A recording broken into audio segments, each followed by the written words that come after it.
everyone, this is Christina from Ready Set Do, and today I'm going to be showing you how to make a knockoff version of everybody's favorite Easter treat, the Reese's Pieces egg.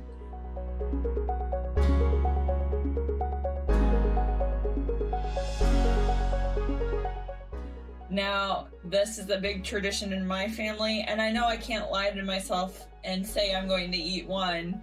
I have to have many, so why not do a more economical route this year? Instead of buying a few of them, why don't you just make them homemade? So this is how you do it. You take a cup of powdered sugar, a half a cup of peanut butter, and a 1/4 cup of melted butter.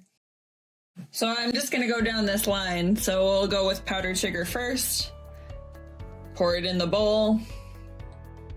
1 cup.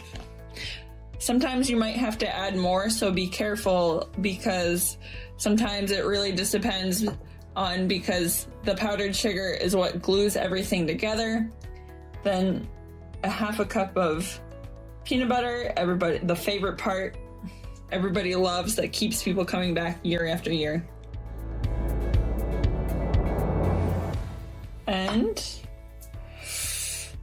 everybody loves butter, so you can't have enough butter. Ooh yeah, that's fun to watch. So I'm just gonna move my measuring cups to the side now that you know all of the arrangements. The powdered sugar is crucial because you might have to add a little bit more to it, because that's the thing that holds everything together. So I'm just gonna show you how it changes as I'm stirring.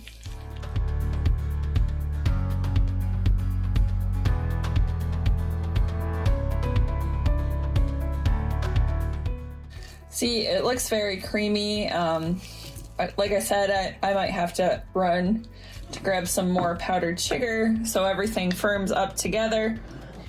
So if something like this happens to you, like I said, it's, you can add a 1/4 cup to half a cup more of powdered sugar if your peanut butter and butter do not want to firm up. So I'm gonna do that for my case in my scenario. Just it depends on what brand of peanut butter you get. And we're just gonna stir that in because you want kind of this doughy texture so we can make that egg shape.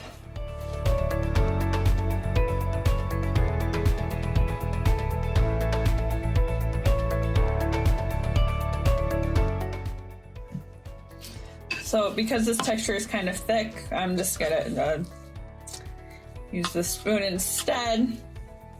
The pink one just wasn't cutting it.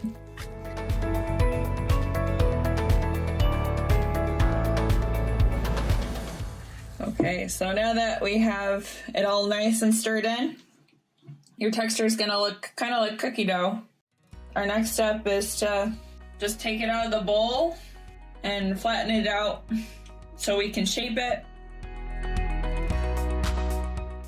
So we're just gonna take it out of the bowl, kind of divide it up the best you can. So divide up the dough into how big you want your eggs to be. We'll probably just do about 6, divide up the batter a little bit. I mean, you don't want to make more than that anyway, because you gotta cut yourself off a little bit. Basically, just take the balls and kind of flatten them out to make that egg shape.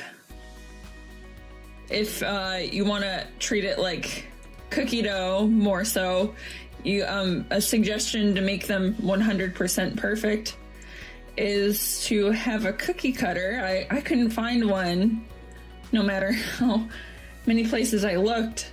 Have fun shaping them and add some character.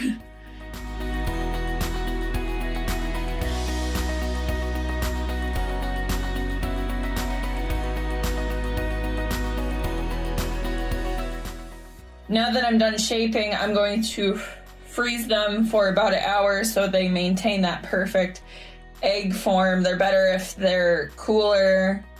And then once that hour has passed, I'm going to take them out and start dipping them in chocolate. Now that our hour is up, see, they've firmed up a lot, so I highly recommend taking that extra hour to give them a little love and care, because it will make putting on the chocolate a lot easier. So our next step is we're going to melt the chocolate. So you're going to need about 1.5 cups to a cup to start off with, unless you're making a bigger batch. You can melt this either in the microwave, or I'll need to melt mine on a stovetop because I only have access to a stovetop. But you know, it's way easier if you do have a microwave. So I'm gonna turn on the stovetop. Let it melt down a little bit. You probably just want to stir it as it is melting. Like I said, if you have a microwave, it's so much easier, but if you're like me and don't have a microwave, then this is the way to do it. So you want it to be nice and goopy so it falls off the spoon nice and soft. Oh yeah, now we're a chocolatier.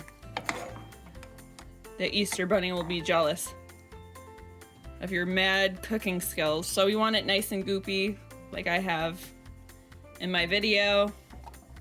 It's about halfway there. Just gotta make sure that the chocolate's nice and smooth. We don't want these big chunks, like as you see here, to get that perfect consistency.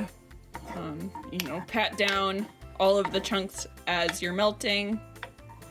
This is a time constraint, and it's crucial to get the timing right on this, because once the chocolate's fully melted, we will need that time. So this is the texture that you want.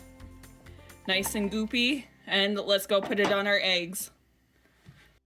Thank you so much for watching. I hope this inspires you to want to be a little different and make your own homemade Reese's peanut butter cup eggs, and have a happy Easter.